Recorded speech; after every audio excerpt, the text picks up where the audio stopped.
ഞാൻ കേരളത്തിൽ നിന്ന് ഇങ്ങോട്ട് വരുമ്പോൾ ഒരു 6-7 ഹോട്ടലിൽ നിർത്തി, ചായ ഇല്ല. എന്തേ? ഗ്യാസില്ല.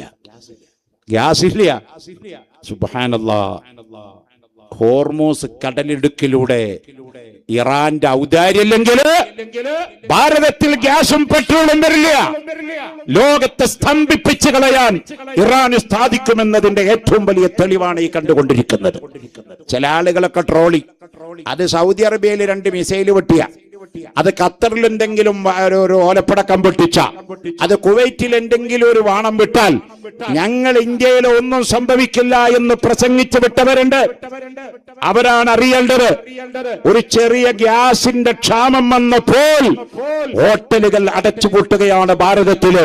ഗുജറാത്തിലും ഉത്തർപ്രദേശിലും കർണാടകയിലും തമിഴ്നാട്ടിലും കേരളത്തിലും 100 കണക്കിന് ഹോട്ടലുകൾ അടച്ചുപൂട്ടിയെങ്കില് പെട്രോളിയം ഇല്ലാതെയായാൽ ഇന്ത്യയിലേക്ക് വരുന്ന 85% പെട്രോളിയം ഹോർമൂസ് കടലിലൂടെ ഇറാന്റെ ഔദാര്യത്തിൽ വേണം കടന്നു വരാൻ.